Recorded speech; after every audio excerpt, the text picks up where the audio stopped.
질문이 있습니다. 소리 내어서 대답하지 않으셔도 괜찮지만 한번 답을 스스로에게 한번 던져보시면 좋겠습니다. 인생 살아가는 것이 쉽다 1번, 2번 힘든다. 신앙생활하는 것은 정말 재미있고 쉽다 1번, 2번 신앙생활하는 건 무지 힘든다. 세 번째 질문, 사랑은 성경 전체의 귀중한 명령이요 핵심이기도 한데 사랑하는 건 너무 쉽다 1번이에요. 재미있다, 신난다. 2번, 무지 어렵다. 첫 번째 말씀 묵상하면서 던지는 질문입니다. 사랑이라고 말씀을 드렸습니다마는 더 구체적으로는 부부간의 사랑, 쉽다 어렵다요? 예. 만약에 여러분 신나고 재미있어요, 나날이 기쁘고 행복해요, 그런 분이 계시다면은 그분 다른 사람한테 무척 미움받을 가능성이 있지 않을까. 만약 그게 사실이라면은 여러분 앞으로 밥 잡수시지 않으셔도 괜찮아요. 뭐 아무것도 하시지 않아도 괜찮아요. 이건 보통 은혜가 아니라고 생각합니다. 개인적이긴 하지만은 그러나 전혀 주관적이지만은 않는 관점 하나 있는데요. 부부간에 처음에는 왕과 궁녀가 같이 사는 부부의 삶. 이때 왕은 누구이고 궁녀는 누구인지 아시겠죠?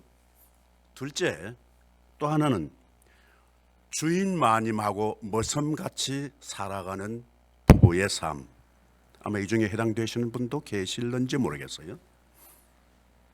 안 웃으시는 거 보니까 너무 경건한 시간이라서 우리 문정조 목사님과 더불어서 잘 이 경건에 대한 트레이닝이 잘 되셔서 그러신가 본데, 또 하나 세 번째 부부 사랑의 이미지, 그것은 소꿉동무처럼 그렇게 오손도손, 이건 왕도 아니요 궁녀도 아니요 주인 마나님도 아니고 머슴도 아닌 아주 소꿉동무처럼 그렇게 눈 뜨고 눈 감는 부부의 삶 있지 않을까, 그런 생각을 합니다. 오늘 여러분들과 함께 이 나눈 두 곳의 본문의 말씀을 통해서 어떻게 하면 우리 인생 삶이 멋있을까, 만약 그 방법이 있다면 어떻게 살아가면 좋을까라고 하는 것을 구약과 신약에 있는 두 곳의 본문 말씀을 통해서 우리 조명받고 우리 삶에 구체적으로 적용할 수 있으면 좋겠다는 생각입니다. 저는 그냥 안내만 하고 성경 말씀대로 이제 여러분들이 취사 선택하셔서 여러분들이 우리가 각자의 삶에서 실천해 나가면서 가정에서, 그리고 더 좁게는 내 개인의 삶을 윤택하게 좀 더 확장하면은 우리 교회의 신앙생활을 통해서 우리 만남을 어떻게 정리해 나갈까 하는 것을 알 수 있습니다. 구약과 신약에 있는 본문의 말씀 나오는 인물, 등장하는 인물, 어떻게 보면 그렇게 중요하지 않을 것 같으면서도 아주 중요한, 구약에 있는 본문 말씀은 바르실라라고 하는 그 당시에 아주 부자, 성경은 거부라고 그렇게 말합니다. 뭐 최소한 우리 지역으로 말한다면은 우리 샬롯 지역에서 범위를 좁히면 한인 사회에서 아주 최소한 경제적인 면에 있어서 탑 5에 해당되는 인물이었다, 그렇게 봐도 좋겠습니다. 대략 우리 짐작할 수 있지 않을까, 그 규모를 말이죠. 이해가 됩니다. 그런데 이분이 다윗하고 만난 적이 있습니다. 그리고 신약에 있는 본문 말씀 바울과 누가와의 관계인데, 이 두 분의 삶은, 두 곳의 삶은 그 만남이 반대이기도 합니다. 하나는 지금 회복되는, 몸으로 말하면 치유된 그 장면에서 있었던 일이고, 신약에 있는 바울은 인생 마지막에 있었던 장면입니다. 잘 나갈 때 주위에 어떤 사람과 만나는가, 관계를 유지하는가, 어려울 때 마지막에 어떻게 주위에 내 곁에 누가 있는가에 따라서 삶의 가치와 또 삶의 맛이, 그리고 멋이, 그리고 신앙의 믿음이 달라질 수 있다, 그렇게 여겨집니다. 여러분, 이 오늘 본문 읽으시면서 아마 여러분 감동을 이미 받으셨을 수도 있겠습니다만, 바르실레라고 하는 사람은 성경에 그렇게 중요하게 성경을 한 수십 번 읽으신 분이라도, 그리고 신앙생활을 오래 하셨던 분이라도 바르실레 누구였던가 그 정도로 잘 그렇게 부각되지 않는 인물 가운데 한 분입니다. 때는 언제인가 하니까 다윗이 비난 망명 생활을 거듭하다가 다시 이제 본국으로, 궁으로, 예루살렘으로 환원할 그 시점에 바르실레라고 하는 사람이 요단강까지 와서 왕을 환송합니다. 옛날 표현으로 말하면 폐하 부디 건강하소서, 그렇게 이제 전송하는 겁니다. 근데 그때 다윗이 하는 말이 나랑 같이 가자. 내가 왕궁으로 돌아가면, 왕이 다시 되면 내가 너한테 잘 보답하겠다. 나랑 같이 가자. 그랬더니 그때 하는 말이 오늘 본문의 핵심입니다. 바르실레가 폐하, 내가 지금 나이가 80입니다. 그런데 내가 무슨 음식 맛이 제대로 분별할 수 있겠습니까? 이 맛이 저 맛이고 저 맛이 이 맛이고, 그저 한술 떠서 입에 넘어가는 것 자체가 귀한데, 맛있는 음식이면 어떻고 맛없는 음식이면 어떻겠습니까? 그리고 내가 좋고 나쁜 것을 어떻게 옛날처럼 그렇게 선명하게 안 돼, 됐어, 그렇게 옛날처럼 그렇게 선명하게 분별할 수 있겠습니까? 인생이만큼 살다 보니까 좋은 것도 그래, 굳이 나쁜 것도 그게 그런 거지 지금 그런 상황인데 내가 어떻게 돌아가겠습니까? 왕과 함께 가겠습니까?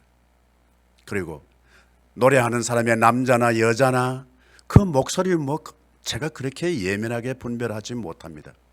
혹시 여러분 연세가 80이 되셨다면 노래 부를 때 찬송가를 제대로 잘 부르실 수 있다면 그거 대단한 은혜예요. 가다가 줄을 그냥 잃어버리거나 줄을 놓친 경우도 있습니다. 옆에 있는 젊은 사람들은 정말 그때 신경 쓰입니다. 옛날에는 그렇지 않았는데 지금은 그렇다는 거예요. 그리고 결정적인 말이 그렇습니다. 내가 이 나이에 어떻게 왕과 같이 돌아가서 왕에게 누를 끼치겠습니까? 더 정확한 우리 표현으로 말씀드리면 내가 어떻게 왕에게 짐이 되겠습니까? 아니, 짐이 되다니요. 다윗은 짐이라고 생각하지 않습니다. 언제? 다윗이 압살롬 누구였죠? 아들이었죠.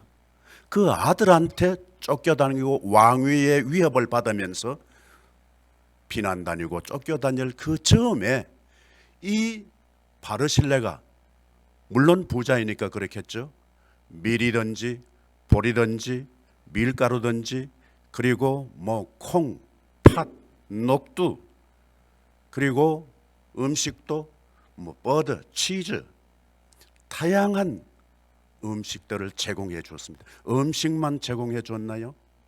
거처도 마련해 주고 생활 필수품까지 제공해 주었습니다. 여러분 전혀 감동이 없으신가 보다. 남이 한 거니까. 만약 여러분이 하셨다면 그거 아주 신나서 어깨를 어석일 만한 작업을 했습니다. 단순하게 바르실레가 다윗만 생각하면 그렇게 할 수 있을는지 모릅니다. 그때 그 배경에 또 다른 한 인물이 있는데 누군가 하니까 아들 압살롬입니다. 그 당시에 상당히 인기 있고 유력한 인물입니다. 굳이 표현하면은 그 당시에 압살롬은 뜨는 해요. 다윗은 쫓겨다니면서 어려운 지는 해와 같은 인물입니다. 만약 오늘 우리에게 그런 상황이 있다면 여러분들은 누구를 택할까요? 뜨는 해를 택할까요? 지는 해를 택할까요? 그때 바르실레가 아주 신나게 폐하 내가 돕겠습니다 그러지 않았을런지 모릅니다. 만약에 압살롬이 성공하면은 바르실레는 어떻게 해요? 처형감입니다. 괘씸죄를 적용합니다. 자기에게 해롭게 한 것은 아니지만 그런 위험을 감수하고 했습니다. 그러니까 다윗에게는 어때요? 잊을 수 없는 사람입니다. 여러분, 사람은 잘 잊어버리기도 하고 오래오래 기억하기도 합니다. 제가 최근에 그 어스틴 텍사스에서 한 3년간의 목회를 마치고 돌아왔습니다. 근데 그때 목사님, 교우들이 그래요. 목사님, 우리 보고 싶을 거예요. 뭐 그렇게 이야기했어요. 그 좋은 거예요, 나쁜 거예요? 여러분은 누군가 여러분들의 곁을 언젠가는 떠납니다. 안 떠날 분 혹시 계시나요? 대단히 죄송해요. 문영주 목사님 떠나실 것 같아요? 안 떠나실 것 같아요? 그러면 여러분은 떠나실 거예요? 안 떠나실 거예요? 안 떠날 사람 아무도 없어요. 언젠가는 다 떠나요. 다 떠나요. 떠나지 않을 사람은 없어요.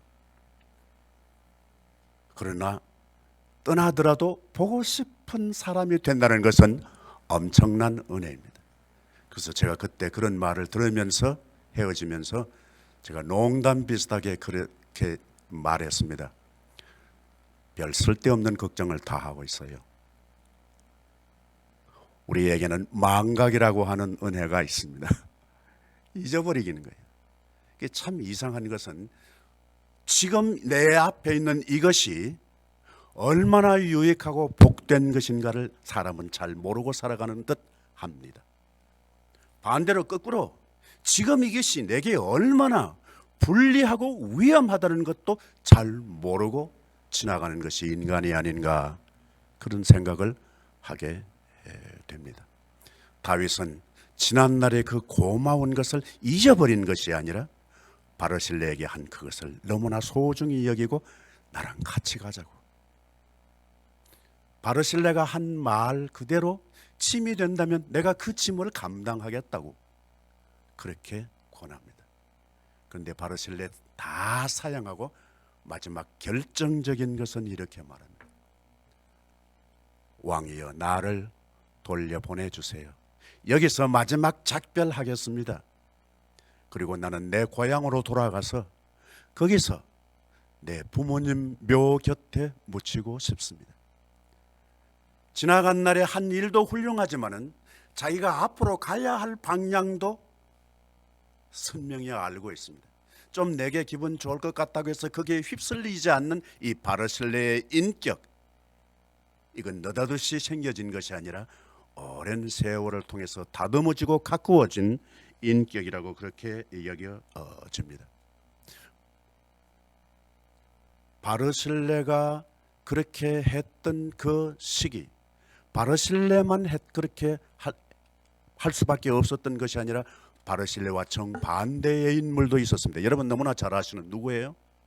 시므이입니다. 시므이라고 하는 신하가 있었죠. 근데 그는 이 지는 해 다윗에 대해서 아주 막말을 합니다. 막말을 합니다. 피를 흘린 자요. 사실이에요, 사실이 아니에요? 사실이에요. 맞는 말이에요. 피를 흘린, 다윗의 칼에는, 다윗의 손에는 피가 묻었던 적이 있어요. 사람을 죽였다는 말이에요. 비루한 자요, 비루한 자요. 이 고상한 말로 비루한 자였는데 지금 우리식으로 말하면 쓰레기 같은 인간아, 그 뜻이에요. 아무 가치가 없는 인간아, 넌 이제 끝났어. 가거라, 가거라. 시므이는 그렇게 말하는데 바르실레는 그런 다윗을 돕고 도와주고 거처를 마련해주고 생활 필수품을 줍니다. 다윗뿐만이 아닙니다. 그 백성들 같이 같이 따라온 그 용사들도 같이 제공해 줍니다. 그 왜 그렇게 했을까요? 바르실레는 그 앞부분에 보면 그렇게 증언합니다. 백성들이 얼마나 시장하고 배고프고 피곤하고 지칠까 생각을 해서 그렇게 했다는 거예요. 나중에 무엇을 노리고 행여라도 다윗이 다시 복권되면은 내 한 자리 내게 줄 거야, 그런 야심을 가지고 도운 것이 아니라는 말씀입니다. 여러분, 개인의 생활이든지 우리 교회의 생활이 역사든지 인류의 역사를 가만히 보면은, 되돌아보면 저는 개인적으로 몇 가지를 느낍니다. 하나는 분노하게 됩니다. 너무나 괘씸하고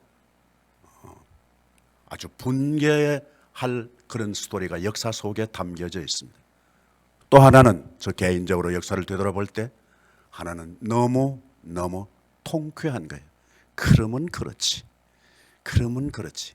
지난날의 그 잘못이 그냥 넘어가는 게 아니라 반전되어서 좋은 일로, 아니면 지난날의 승리 같았던 그 일이 지금은 실패로, 더 다른 표현으로는 단점으로 남을 수 있는 것이 역사 아닌가 생각합니다. 그리고 역사는 두렵습니다. 지나고 보면 무섭습니다. 함부로 살 것이 아니라는 생각을 하게 됩니다. 신약에 있는 본문 말씀 여러분 너무나 잘 아시는 내용이에요. 누가의 바울과의 만남의 이야기입니다. 여러분, 저는 개인적으로 누가를 좋아합니다. 그리고 책으로 말하면은 구약 가운데서 사무엘서가 굉장히 제게 개인적으로, 물론 여러분은 다를 수 있어요, 아주 의미 있게 다가오는 책이기도 합니다. 여러분 잘 아시는 대로 사도 바울은 신약 성경 27권 가운데 히브리서를 포함하면 14권을 썼어요. 거의 반이에요. 13권이라고 주장하는 분도 계시고 반을 썼습니다. 그런데 장수로 말하면은 사도 바울이 약 한 100장을 썼어요. 신약 성경 가운데.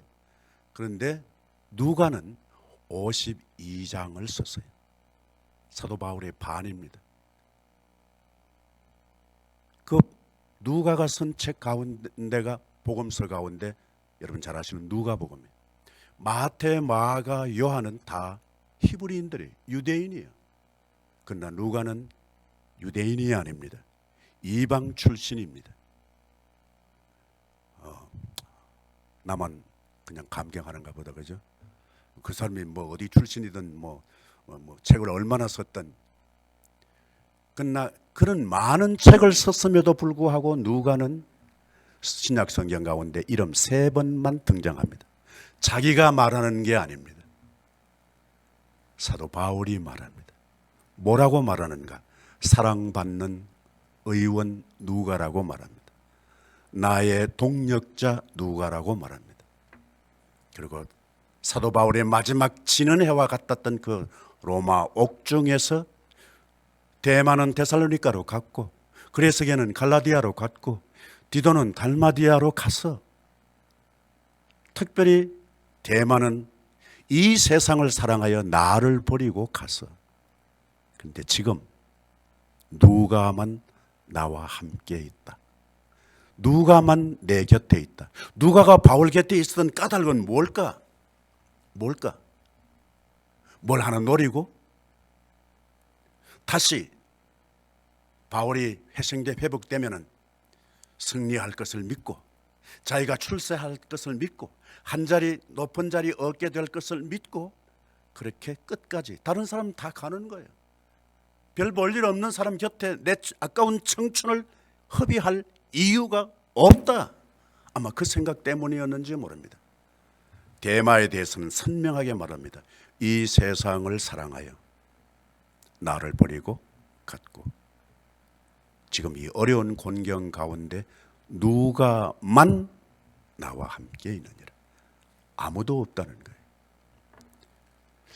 대단히 죄송한 표현일지 모르겠습니다만은 바울은 그 앞부분에서 그렇게 말합니다. 내가 이제 관자와 같이 부음이 되고 내가 떠날 날이 가까워왔도다.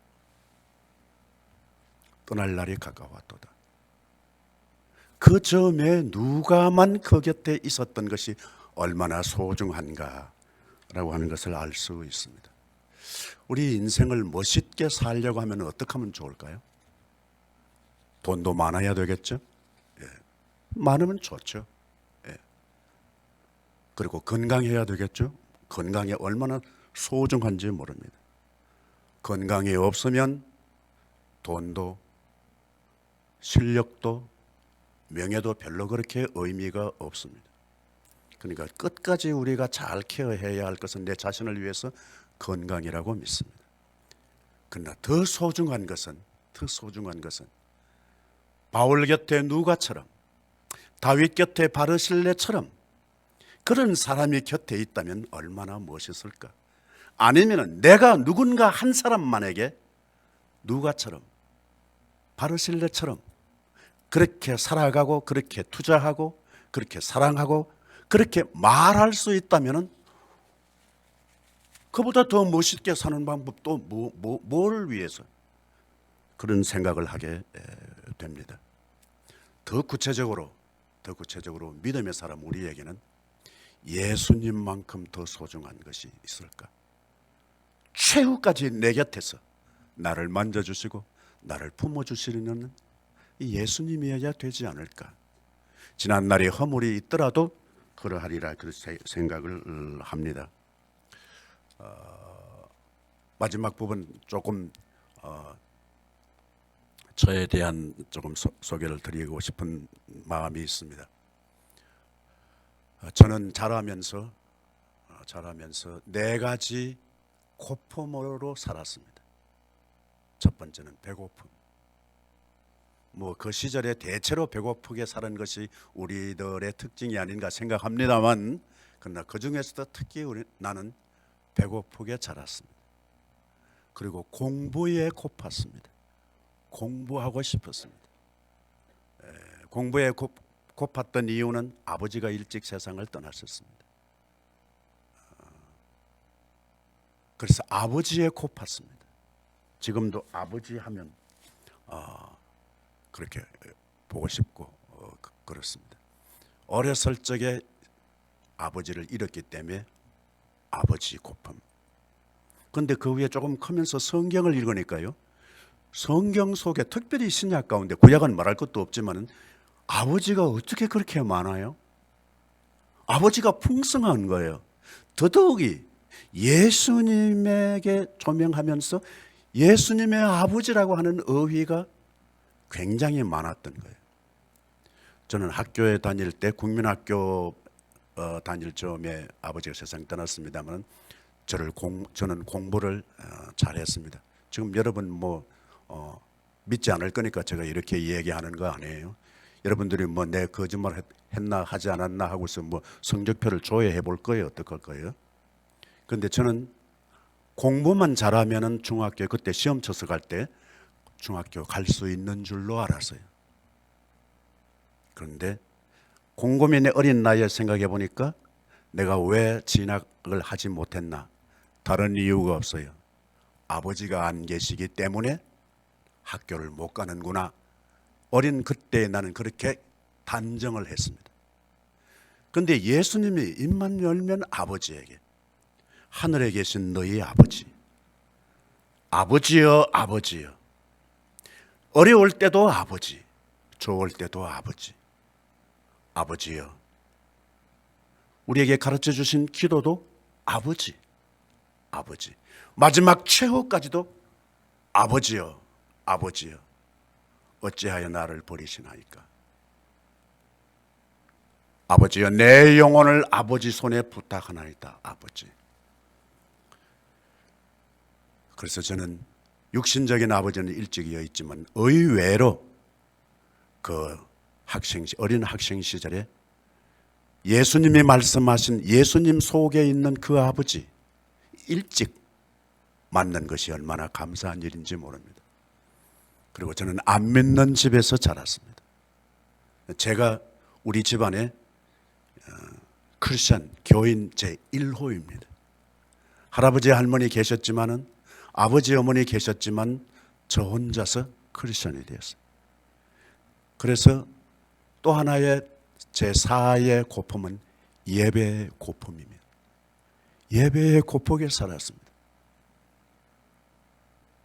군대에서 몽둥이 맞으면서 교회 갔고, 영창 갈 즈음 됐을 만큼 교회 갔고, 교회 가고 싶어서 좀 속된 편이지만은 그냥 미칠 지경이었습니다. 그런데 못 가는 거예요. 남의 집에 일해야 하니까 갈 수가 없는 거죠. 교회 다니는 사람이 아닌데, 교회 다니는 분이라도 그 주인인 교회에 가지만은 집에 일하는 사람은 교회 못 가는 거예요. 그렇게 예배의 고폭에 살았는데 내가 나중에 예배를 인도하는 사람이 되었다. 너무나 감격인 거예요. 왜 예배를 내가 감격스럽게 드릴 수 있느냐? 예배에 곱화본 경험이 있기 때문에. 언젠가 제가 이 샬롯에서 제일교회에서 현역으로 목회할 때 어느 날 예배를 드리고 난 이후에 마침 방문했던 친구 한 분이, 우리 교인 가운데 한 분이 오늘 찾아와서 예배를 드렸어요. 근데 그 친구가 가면서 우리 교회 친구 집사님한테 그렇게 얘기하고 갔대요. 야, 너 목사님한테 좀 잘해드려. 근데 이 친구 집사님이 왜? 야, 너희 목사님 우시잖아, 예배할 때. 그러니까 뭔가 상처가 있어서 아파서 우시는 줄 알았던 모양이에요. 저는 가끔씩 지금도 예배 인도 때에 하나님 아버지, 그러면 그 다음 말 못하겠어요. 그게 다예요. 하나님 아버지, 그게 다인 거예요. 그게 뭐 구체적인 내용, 뭐 기도 제목 하지 않아도 괜찮은 거예요. 적어도 제게는 그런 경험이 있습니다. 지난날에 네 가지 고팠던 그것 때문에 더 삶이 윤택하고 또 건강할 수 있다는 것은 엄청난 은혜라고 생각을 합니다. 여러분 부디 건강하시기를 바랍니다. 그리고 몸뿐만 아니라 마음도 믿음도 건강하시기를 바랍니다. 건강을 점검할 수 있는 방법 몇 가지가 있는데 생략하도록 하겠습니다. 개인적으로 여러분들에게 삶에 있어서, 제 개인에게 있어서 메아리처럼 들려오는 말이 있습니다. 어떤 어려움이 있을 때, 또 이 길일까 저걸 이렇게 할까 저렇게 할까 생각할 때, 그때 바르실레처럼 내가 압살롬 편에 들까 아니면 다윗 편에 들까, 누가처럼 대마처럼 떠나가 버릴까? 이유는 세상이 더 좋으니까. 그때 누가에게 바울이었다면 우리에게는 예수일 수 있지 않을까 생각을 합니다. 그럴 때 제게 지혜가 되는 두 가지 예수님의 음성이 있습니다. 그것은 네가 지금은 몰라도 이후에는 알게 될 거야. 지금은 몰라. 예수님이 마지막 제자들과 만찬 자리에서 제자들에게 남기셨던 말씀. 네가 지금은 몰라. 그러나 나중엔 알 거야. 그리고 이것인가 저것인가 선택해야 할 때 그때 혼란을 막아주는 예수님의 두 번째 메시지.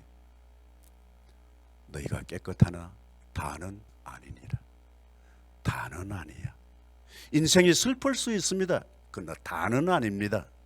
다 그런 건 아닙니다. 내 개인의 삶에도 그렇고 교회도 그렇고 다는 아닙니다. 아무리 좋아도 다는 아닙니다. 만약에 다 행복하고 좋기만 바라는 것은 그건 욕심쟁이입니다. 잘 될 때, 잘 나갈 때 건방지지 않고 어젓하고, 일이 어렵고 꼬일 때 그때 야비하지 않게 놀기, 그것이 정말 우리의 삶을 멋있게 만들어가는 까닭이라고 믿고, 하나님의 은혜가 우리 교회에, 또 여러분 이 시간 개인에게, 특별히 가정에 주어진 관계에 연결되어 있기를 바랍니다. 아멘. 여호와 우리 아버지 하나님께서 우리가 예상하지 못했지만 먼 이역에까지 우리를 날려보내시고 이 광활한 미국 대륙에 이 지극히 좁은 샬롯에 거처를 삼게 하시고 숱한 하나님 아버지 사람들 가운데 우리를 먼저 믿음의 사람으로 예수의 사람으로 불러주시고 택해주시고 사용해 주신 것을 감사하며 우리 여호와 아버지 하나님 함께해 주셔서 갈수록 문득문득 바르실레처럼 다윗처럼 그리고 누가처럼 바울처럼 우리의 청춘과 우리의 인격과 우리의 영혼을 돌보아 가게 해 주옵소서. 나사렛 우리 주 예수 그리스도의 이름으로 기도하옵나이다. 아멘.